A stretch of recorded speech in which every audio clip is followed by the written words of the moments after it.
guys, I want to talk about an event happening this weekend. 2023's Midfest, hosted by yours truly from the podcast. That's right, the McAllister Hours are hosting this event. It's going to be a real special time. We're going to have a lot of crazy stuff. They're going to have bingo. They're going to have food vendors, raffles. They're going to have a fucking mini ramp going by the stage during the show. That's going to be fucking crazy. They're even going to be having some free food from 6 to 7 p.m.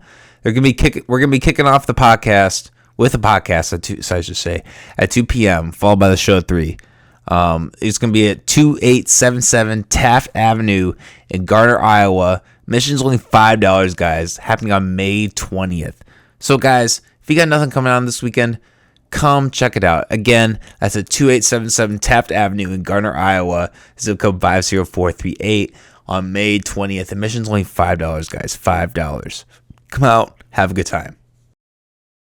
I also want to talk about a brand new release from, once again, artist Obs, who just off his last release, Sometimes I Wish I Kept My Eyes Closed, has come back with a brand new collaboration with someone that you know from the podcast, Dirt Nasty Beats, with their brand new release, From the Dirt, which you can find on all platforms now. Here's a short snippet.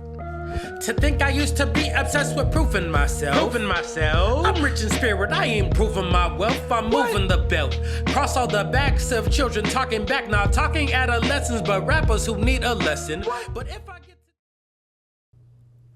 And finally, word from our sponsor, our oldest sponsor. These guys have been with us since the beginning, Starbucks Productions, who, if you are looking for a spot for your next show, if you're looking to, get something going this summer, there's still time to hit them up.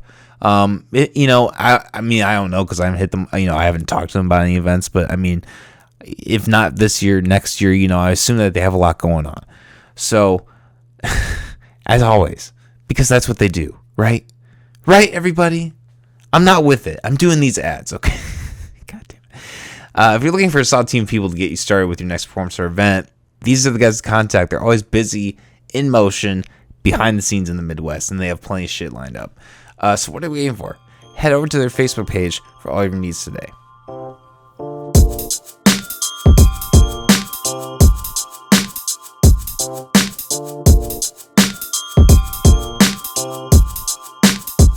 Ladies and gentlemen, this is the McAllister's podcast.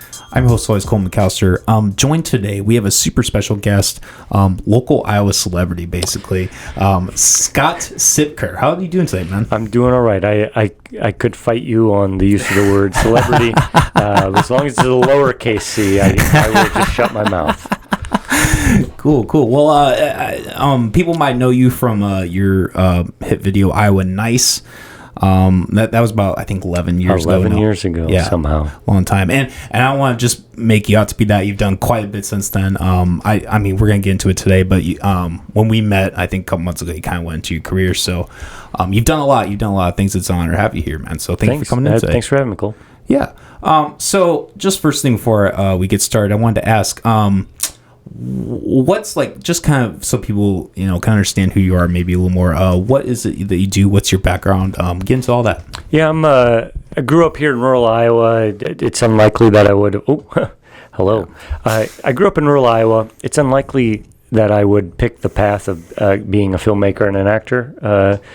My parents are both blue collar workers, so it was a bit of a head scratcher to them when I decided that's what I wanted to do in college, but went down that path, really was focused on theater for a long time. Yeah. Then I realized you can't really make money in theater very easily. And it's easier to make money in film. So, yeah. Were your parents pretty supportive of that? Yeah, I mean, ultimately, my parents loving and very caring, even if they didn't fully understand what I was doing, which is fair because I didn't fully understand what I was doing. But I went through and eventually paired up with a guy named Paul Benedict who knew how to turn on a camera, and I knew how to be in front of the camera.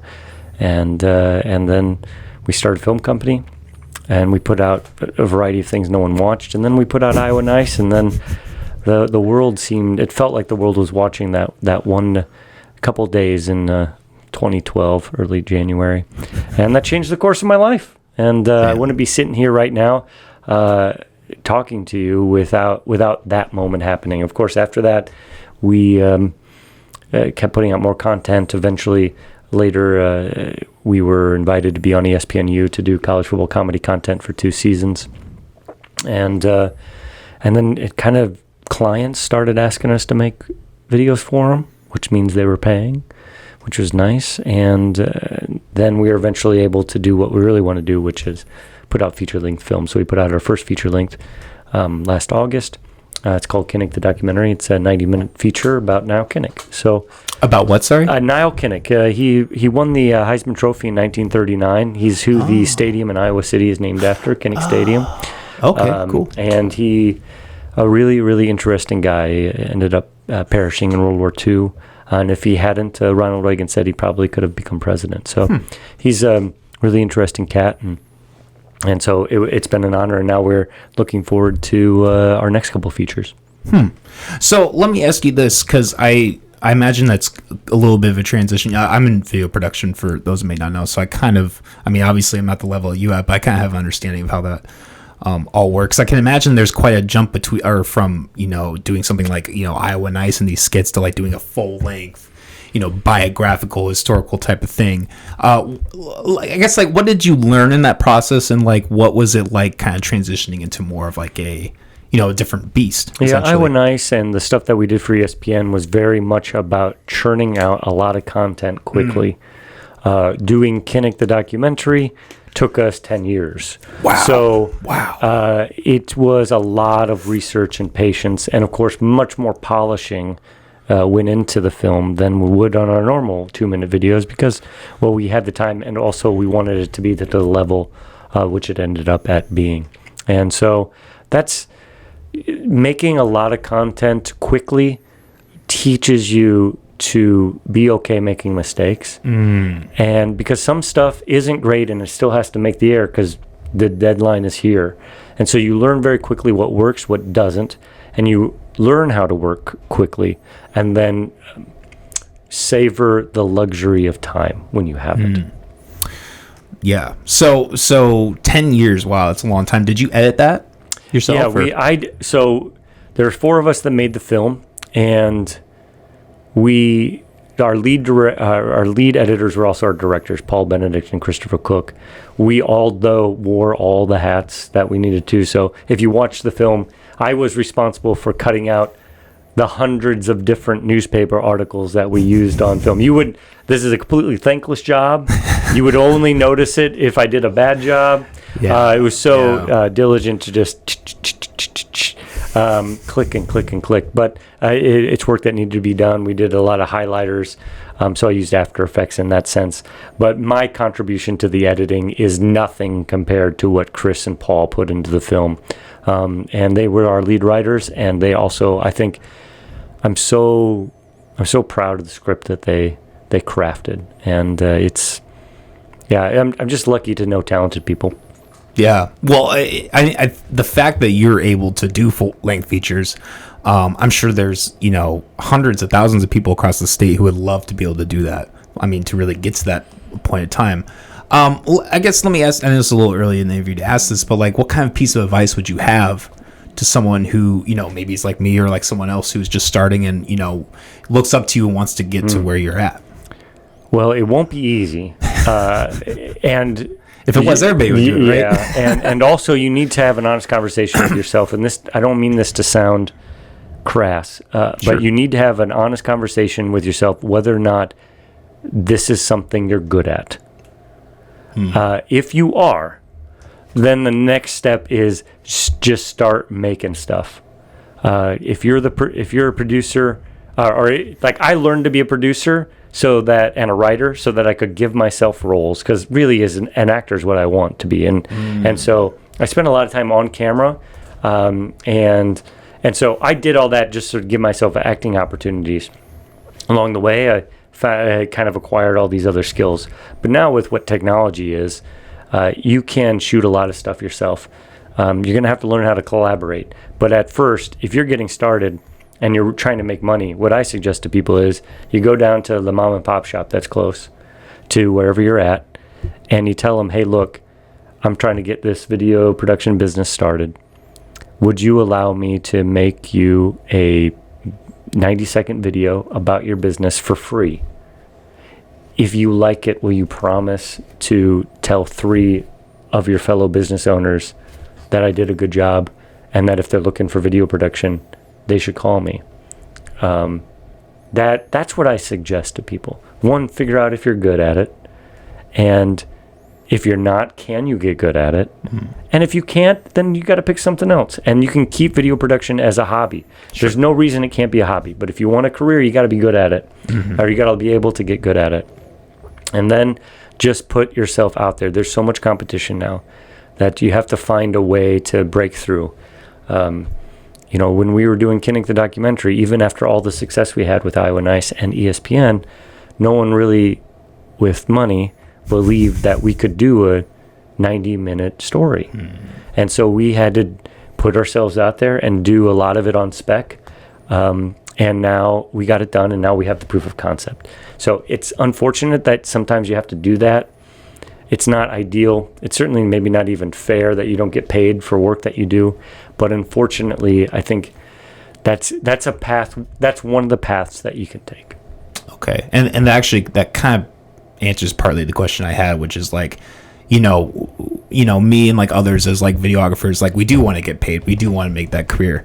Like, I guess how much would you say of your career, how much of a percent of it was like, free work, like free to like establish that business relationship or to gain your experience or whatever? Well, at first we weren't really trying to do client projects. So we were doing a Still the Dream project is a drama about hitmen from Chicago who are in charge of transporting Templeton Rye back and forth. Oh, fun. But it turns out to do a 1930s period drama, you need millions of dollars. So we didn't have that. We tried. But so a lot of it was we got together. We worked for maybe a year or two where nobody was actually watching our stuff. And so then what did we do? We just kept pushing and eventually fell onto Iowa Nice, which we did for free, and got lucky that it went viral.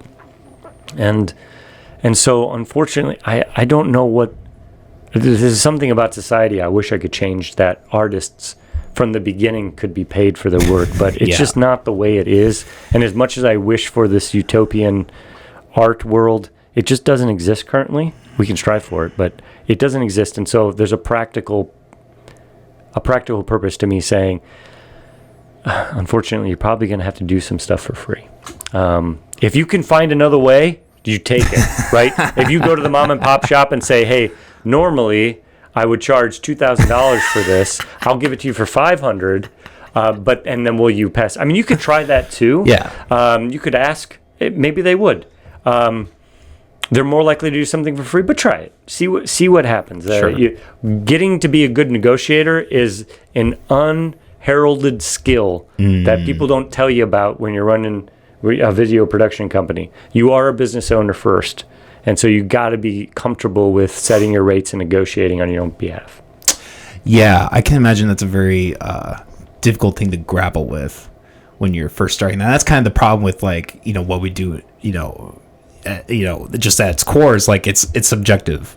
The media is subjective. I mean, it's sad, but I mean, any jackass can get a video camera and make something. Mm-hmm. I mean, it's determined on like whether it's like a certain class of people or the person that you're trying to sell the product. It's determined upon them, what the value is. I remember when I was in school, like that was one of the first hard lessons I learned is that like, there's something that a teacher didn't like. And then we got into an argument, and at the end of the day, he's like, it's just subjective, and I just don't like it. That's a really, cold slap in the face, but that's really what it is. Yeah, the advice I have about finding or setting your rates is have an honest conversation with yourself and say, okay, I'm going to do this video for a mom and pop shop.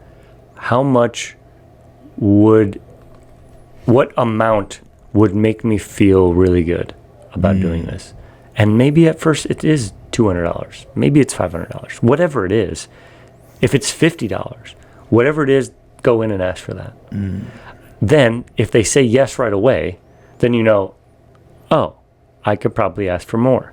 Or maybe get some pushback and they're like, well, we can't do 500, we can do 350. And you're okay.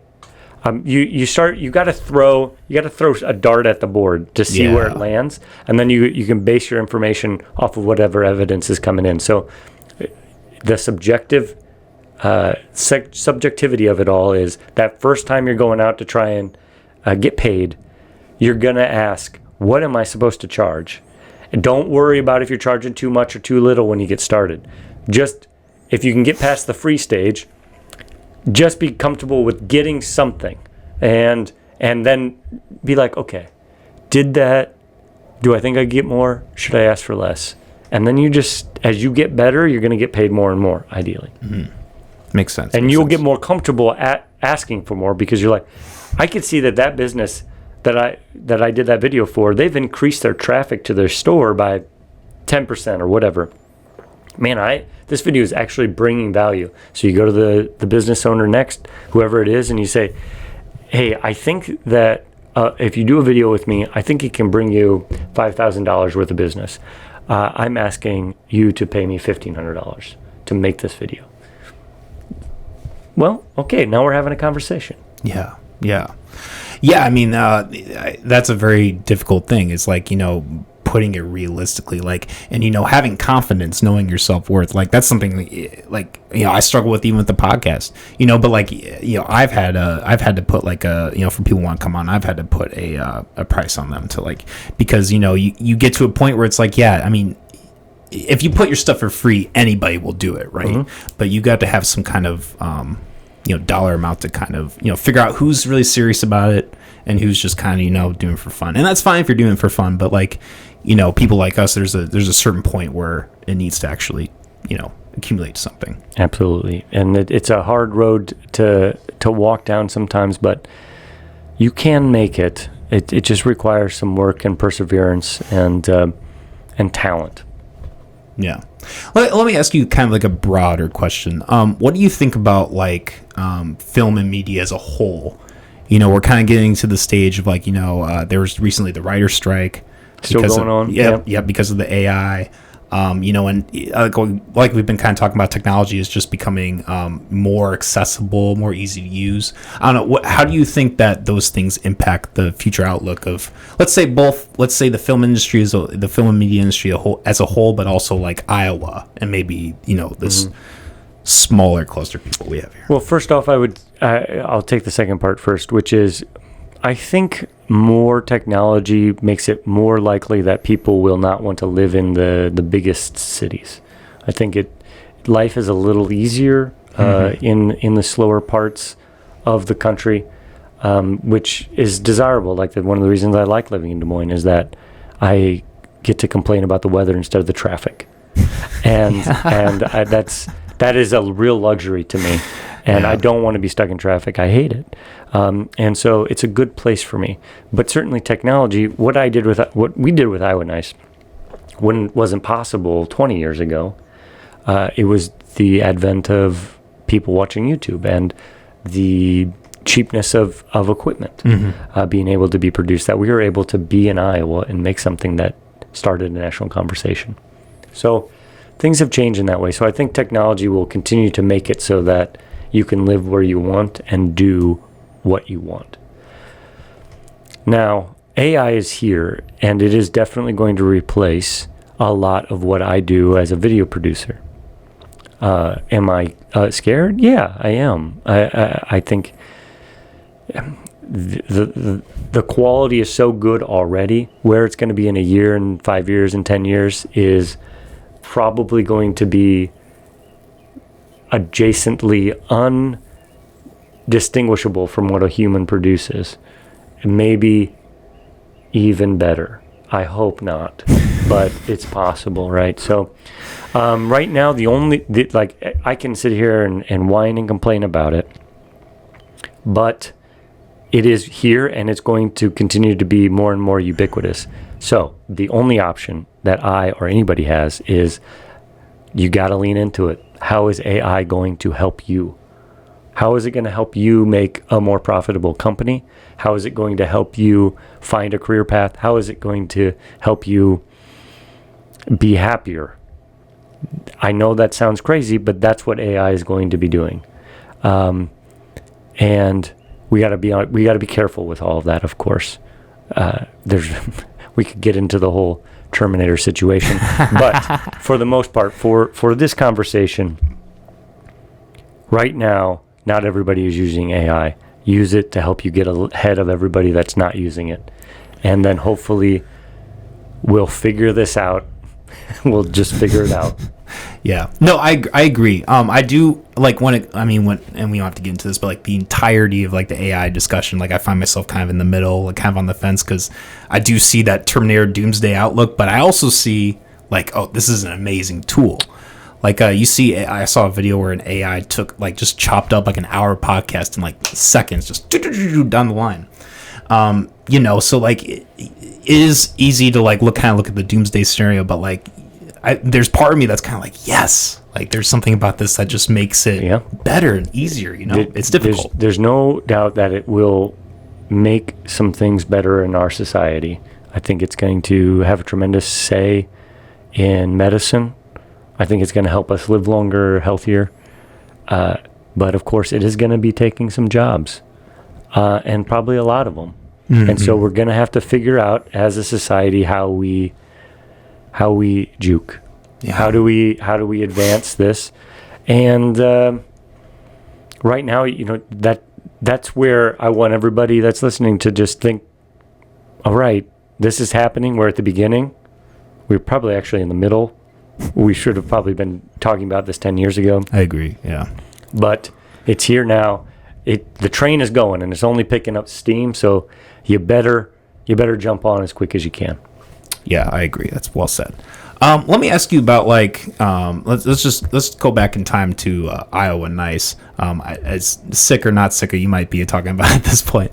Do you? And I don't think this at all, but I'm just kind of curious, because you've had that success of Iowa Nice. Do you ever find like kind of getting put in a box? Kind of like, oh, I'm the Iowa Nice guy. Do you get kind of sick of that at all? Or well, I know when I talk about this that I sound like I'm being an elitist or a diva, but it was something I was concerned with right away. And so for the longest time, I didn't want people to call me the Iowa Nice guy. If you watch the Iowa Nice guy videos, you'll see there's a very distinct difference between me and that character. Yeah. But I also know that Iowa Nice guy moniker has given me the life that I have now. And so I appreciate it. And I'm fine with people calling me the Iowa Nice guy. The Iowa Nice guy is actually, if you watch the videos, a real jerk. Yeah. He's mean. Like, the whole reason it's called Iowa Nice, it's supposed to be satirical. And because we're telling people to F off in the video. So, of course, that's lost. I know that's a little too nuanced, but it's lost over time. And so, yeah, I am the Iowa Nice guy, and I'm elated to be so. But I do try to be Scott Siepker, and I haven't technically played that character now 7 or 8 years. I still have the suit, the tie, the pin. I still have it all. Maybe someday we'll bring it back. I don't have as much hair, but maybe someday we'll bring it back. But really, another practical reason why I kind of put the Iowa Nice guy thing a little away from me is because people started asking me to give public speeches, and giving a public speech as the character of the Iowa Nice guy would not go over well.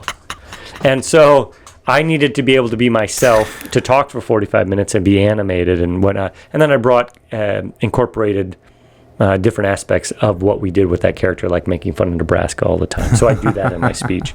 But I'm not mad about it at all. I'm very, very lucky. And it's given me so much, and the people of Iowa have given me so much. And so while I am a hoity-toity actor, and I want people to know I played Macbeth, and I played him well, according to me. I spoken like a true actor. That's right. I know that when I die, the first line of my obituary will say Iowa Nice guy. And isn't that cool? Yeah. Like, you already, like, I know, like, that happened in my life. And there's so many people who are better looking, funnier, more talented than I am. And I just happened to get connected with the right people and be in the right place at the right time. Yeah. And we were able to do it. Well, I can say, unlike your character, you are a nice guy. Thank you. Let me ask you this kind of in relation to that. Like, obviously the character is satirical, and you're not necessarily being literal.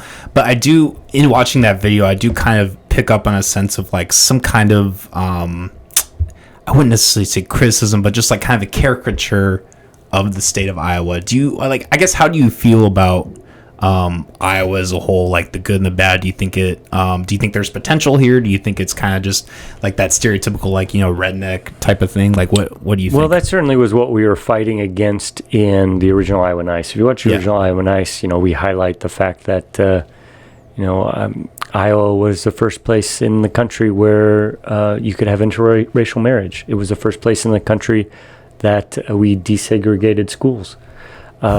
We had the first woman in America as an attorney. We had the first woman in the country to be a judge. Obviously, we legalized gay marriage, I think, second. Yeah. At that time that we did it, we had voted Democratic 5 out of the last 6 presidential elections. Of course, that has changed. We've gone Obama, Trump, which is, just a weird thing. But I grew up in a state that was purple. Here in Iowa, it is definitely red now. That's absolutely what it is. I don't see that changing anytime soon. But I am hopeful that I'm not leaving. I'm staying. I love this place. I love the people, and I think this is a great place to make a life, and I also. I certainly disagree with some of the things that are getting done, but I want to be a part of the change. I want to be a part of this state's history as a citizen. And we have had a rocky history. I pointed out some positives of our history, but we certainly have had other things that I didn't mention that are not good. Sure. And I think you'd find that in any state. I guess ultimately, if I'm a young person, I'm looking around, and I really think this is a place that, because of, if we set aside the politics, which I know are super important, that there is a path forward to being an agent of change here. If I lived in Los Angeles, let's say I had won 2 Academy Awards goal in Los Angeles, I probably still couldn't get very much done. Yeah. But if you're just outgoing in Iowa, you can get into a place of influence and a place of being a change agent. So at least maybe I'm being naive. I certainly could sound that way, but I don't want our best and brightest to leave. I want our best and brightest to stay and help forge the future of the state. No, I like what you're saying. I really do, because I feel a lot of the same way. And I like that you said, like, maybe you seem naive, because like I always feel like that too. When people graduating video production, like, oh, are you going to go to LA, going to coast? I'm like, no, I really want to stay right here. I think there's a lot of potential in this state. Not even from like, the social political aspect, just like economically. I mean, we live in the cheapest state in the country. I mean, last time I checked. And I mean, there's just so many good things economically going here. I mean, however you feel politically, this Iowa is a place where you can create your own environment. You can afford to live here. You can, pick and choose the people that you interact with, especially if you move somewhere like Des Moines, where there's a variety of different ideas and types of people, etc. I really don't like when people say it's naive, because it's like, okay, well, to what? To LA? We just had House of Leopold. They're Seth and JC. They do like a lot of different music and graphic design type of stuff, and they did a stint in LA, and they came back because it was just so. I mean, it was just outrageous. They couldn't live there, and the dream out in those places is dead. I mean, in my opinion. Yeah, things are certainly changing. Again, part of it comes back to technology is changing that as well. So, my point has always been I want to use Iowa as a trampoline to get national. We've done that on a few occasions. My plan is to continue to do that, and hopefully we'll be able to be building or making top-notch feature-length films right here in Iowa. Okay, and that's great, because that leads into my next question. What, and you can be as specific or general with this as you want. As like a state or individuals in Iowa, what do you think are the best steps going forward to like creating something that symbols like a film industry in Iowa or Des Moines or Cedar Rapids or wherever, you know? Well, the tax film credit scandal from 13 years ago it is really poisoned the soil. And so we will not be getting tax credits back. That's not going to happen. Something so seismic would have to happen that would change that fact on the ground. And I just don't see it happening. So we're left with, I think, this option, which is we just have to make good film here anyway, proving the point that we can make good film and that we can employ Iowans and we can bring in a lot of money through the film industry, because that absolutely happens. The amount of hotels that you need, the amount, equipment rental, we have a lot of great locations. Obviously, we have some good restaurants and we have everything here to support the film industry, but we have to prove it over and over and over again. I think that, to me, when I look at the landscape, that's the only way really forward, is to create our way out of this situation. There's no guarantees. I mean, Sure.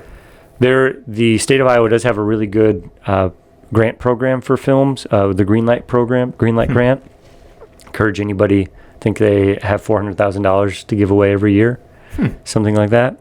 I'll have to look into that. And we got one of those for Kinnick. And we also got one for our other documentary we're working on right now about urban fox populations. So you can look into it, and I think it does stretch beyond film. So if you're a sculptor or a writer or something like that, I think you can also apply. Double check me, but I think that's true. And we still have a film office. Liz Gilman is doing a really nice job. A lot of work for her, but she's working on it. And hopefully we would just start to change public perception and feeling about what film means in Iowa, getting to the place where the governor and the legislature decides, you know what, let's put $600,000 into the Greenlight grant, or bump up what we're giving to the film office, which is called Produce Iowa now. That's really, to me, that's the pathway I see forward. I don't know what else we can do other than just to create. So do you think that comes in the form of like, getting some of these, big corporate, media companies? Do you think that's giving them attention, or do you think it's purely just, like you said, just creating good content, appealing to the masses?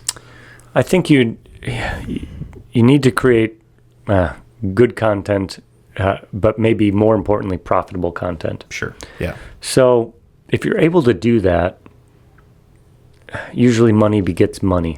And so if you can show that it's profitable, then they're going to want to put more money into it. We see like the two gentlemen who wrote The Quiet Place. They're from the Quad Cities. Now they're building a studio there. We have a new studio that's open in Clear Lake called Renovo, and it's an incredible studio. What they have there is so awesome.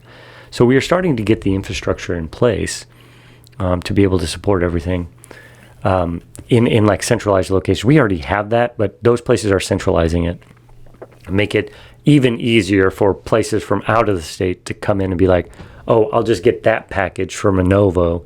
That's the whole kit and caboodle. Boom. That's easier. So that's happening now.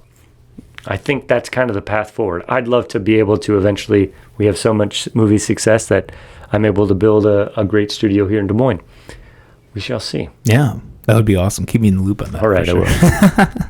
I will. Jumping forward to like your documentaries, I'm kind of curious because you seem to have very niche ideas. You had, what was the guy's name? The Heisman? Oh, Nick Kinnick. Then you were talking about like, foxhound. Urban fox populations. Fox population. What do you think it is, and maybe you can't, I don't know if you can answer this, but like, what do you think it is that kind of gives you those like ideas? I don't know, like if I made a documentary, it wouldn't necessarily be about that. Like, it's very interesting. Yeah. I like it. Well, the Kinnick, and we're also doing one on Jack Trice, who the stadium in Iowa State is named after, or at Iowa State is named after. He was a He was the first black athlete at Iowa State, and in his first game in 1923, he was trampled to death. He was the only black man on the field. So we're doing that documentary now. Now, we did Niall and Jack's story because coming back to my profitable comment, we know we have a built-in audience. I love sports as well, and those two gentlemen are historic figures in the state of Iowa. So we had a built-in audience, so it set us up for success. They're also great stories. So we had a great story. We had and we had great material, and we had a awesome built-in audience. So that's why it made sense to go down the sports path there. The Urban Fox Population one is a little bit more esoteric, to your point. It's more of a National Geographic type of documentary. So it'll have a different audience and not necessarily just an Iowa audience. So we'll keep doing that. But I mean, ultimately, what I choose to spend my time on is things that I know that I want to spend my time on. I don't have that much time. I hope to live to 100, but still, that's not that much time. So, continuing to pick wisely projects, and also starting to diversify the amount of people that I work with, so that hopefully I can increase the amount of output of high quality, profitable films. Okay. And maybe you kind of just touched on this, but like when you think of your audience, are you thinking about the people in Iowa or outside? Or are you trying to exponentially grow it? What's your thoughts on that? Always, the audience it comes so early in the process. It might come first. You might argue it comes first. You got to know that there's an audience. And if you choose that the audience is yourself, then that tells you a lot. Okay, so you got to decide what your audience is. And so once you do that, for Kinnick, we wanted to make a film that we knew Iowans would watch it, but we wanted to make a film that didn't feel like an Iowa film, that it appealed to somebody in Montana if they watched it. If they watched it in Florida, they would get it. There are universals. It's not about like Iowa is the greatest state in the world. That's not what we're doing. We are telling the story of an American who grew up in Iowa and certainly is an Iowa legend, but has a story that can appeal coast to coast. And so when you watch Kinnick, whenever Trice comes out, when you watch that, you'll notice it's not a rah-rah state of Iowa film. It's not even a rah-rah university film. It's a documentary you would see coming from anywhere. And so we want to tell Iowa stories, but in a way that appeals to people far beyond Iowa. Okay. Well, let me ask you just like about kind of like the film industry in general, like because we're living in a day and age where there's 7 Marvel movies a year. We have streaming services like Netflix, which for better or worse kind of widens the scope of media, which people can criticize as good or bad or whatever. I don't know. What do you think about the state of film and media now compared to, say, 10, 20 years ago? Do you think it's gotten better, worse? What are your thoughts? Well, I think we are in a golden age of television. And so I think TV has gotten better. But there's also a lot more crap. I think that's natural, though, because we just have so many more avenues for people to drive down, and so you're going to get less and less quality. I think you can find now, what's really great is you can find something that you're interested in. No matter what your demographics are, you can find something. That's very true. But of course that means that the money is getting spread and the talent's getting spread. So the downside, I guess, would be, maybe it's a little watered down. I would argue that that's more to do with reality TV being so cheap to make. I agree. Because, you look at things like Succession, or, going back even farther to Breaking Bad, or I should keep it more modern, like Better Call Saul. Yeah. These are high quality storytellers. And they wouldn't have existed 40 years ago. There's just no way that they would have gotten past the door garters. I'm trying to think of the actual what word I'm trying to use, but I just used door garters. So there you go. The people who are manning. I still can't think of it, but you're just going to go with door garters. The people who are back 40 years ago, they just wouldn't have allowed that stuff. Sure, so yeah. now we have so many gatekeepers. There we go. I got it. Gatekeepers. Same thing. Got it. Just a different kind of door. Yeah. So, so I think that's ultimately right. It is just there are things that it's better than ever. And then, of course, there are things that I think are just not very good quality. That's subjective in some ways, of course. But right now, if you want to make film, there's never been a better time if you're not a star. If you were a star 70 years ago, well, the studios had all the power then, too. So it wasn't a great situation. But at least there was so few channels for people to get your entertainment that if you got onto a movie, that was a big deal. Now you get into a movie, it needs to be a hit. Yeah, that is kind of the double-edged sword of the day and age we're living in. Because like if you look at music, for instance, as a musician, you can record something in your room and put it on Spotify, and it has the potential to catapult you. But at the same time, if you look 40 years ago, however, corrupt or whatever those record labels were, it did enable you to be catapulted to that level. Like, you knew for a fact, if I get signed to Sony or whatever, that I'm going to make it. And that doesn't necessarily exist anymore, even if you get those studio contracts. Just because of what we're talking about, like how easy it is to pick up a camera and make something. Yeah, and the studios have less patience. I mean, back in the day, like if you're looking at, I don't know, pick some random Hall & Oates. When they first got started, their first album, nobody really listened to because it didn't have a single on it, a traditional single. Yeah. Now, She's Gone was on that album, but it didn't become a hit until they continued. They were able to like work on a couple albums before the radio or before the record company was going to cut them loose, and then She's Gone gets re-released and becomes a mega hit. But now you just don't get as much time, and that's an interesting thing with streaming is that a lot of shows they don't really pick up being popular till their third or fourth season. Like people wait to see, am I going to invest in a new show, or am I going to wait till it's 3 or 4 years in, where now I can binge and get caught up and maybe watch the last couple seasons. I mean, Breaking Bad did that. It didn't get popular till I think the third or fourth season. Yeah. Succession now is taking another giant leap, and they have 2 or 3 episodes left. So the media landscape is ever changing. And use your word double-edged. It is a double-edged sword. There's some good, there's some bad. It is what it is. To be cliche. Find your path in that. Yeah, I mean that's life, right? Yep. You just got to figure it out. Let me ask you this: like, you have a love of film and all that. Like, what are some, when you think of like directors or like pieces of film, media or film or whatever? What are some of the favorites that come to mind? Well, I relate really well to, and this is controversial. But Woody Allen's films, he is neurotic in the way that I am neurotic, and so when be careful. No. Yeah, that's right. And so like Midnight in Paris. I love Midnight in Paris. I know it's not the greatest film ever. Yeah. But I love that movie. I love it so much. I watch it so many times.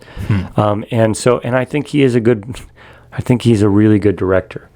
Separating the art from the artist. Yeah. No, I always try to do that. But, and so Woody Allen movies, I certainly am enthralled and confused many times by Paul Thomas Anderson. I love his films. Sometimes I don't understand what is happening or why he's choosing that shot, but I know it's genius. So you learn a lot. I learn a lot watching him. Same with Kubrick. Oh yeah. It's just just really interesting. And then, I mean, ultimately, the Coen brothers to me they mesmerize me. I love how their films do not hold your hand as an audience. You know, you look at something like No Country for Old Men, and it is, if you watch it the first time, I don't think you can get it on the first try. No. You have to watch it again. Yeah, because they're not holding your hand, and you feel like what's supposed to happen in a traditional movie structure doesn't happen there. And then you have to go back and figure out, why did they make that choice? And then you start to be like, wow, that's mind-blowing. I mean, there's so many great directors out there, and of course there's some bad ones too, but those, I guess, are just a handful of my favorites. And yeah, I learn so much when I watch a film, especially the second time. Okay. Again, this is a broad question. I'm full of broad questions. What like when you look at those directors and you look at, you know, how great those films are, what in your mind distinguishes like a great film, like, you know, No Country for Old Men, There Would Be Blood, from, you know, whatever else? I'm not sure that anybody on earth knows, honestly. Exactly. Yeah. There is a magic that occurs where some things that you don't think will work turn into masterpiece. I look at Gladiator, Ridley Scott's Gladiator. They showed up on set. They had like 22 pages of a script. That's it. And they kind of just made it up as they went. And I'm not even joking. Look at the history of Gladiator. That movie ended up winning the Oscar for Best Picture. Right there, in no world did that film was it supposed to end up like that. Now, you have Ridley Scott. It's a pretty good start. You have Russell Crowe. Pretty good start, right? But they didn't have a script, right? That doesn't make... Now, you can have, you know, think of... I mean, Aaron Sorkin is maybe our best current screenwriter. Not all of his movies turn out that great, even though the script is amazing.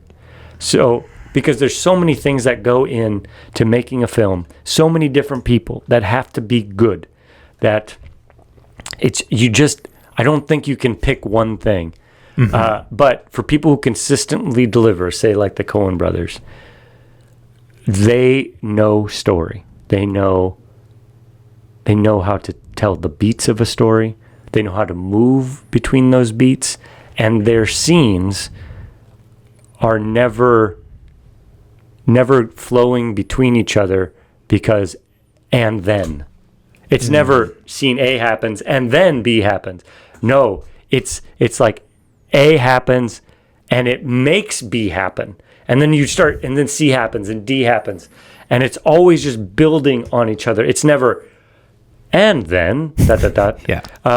And they get that. They just get it. Their pacings are so great. And obviously, their ability to, I mean, Steven Spielberg, oh my God, like his ability to put your eye in the exact spot on the screen that he wants it by camera movement, by action of the actors. He might be the best ever at doing that. You watching the film, you won't even notice.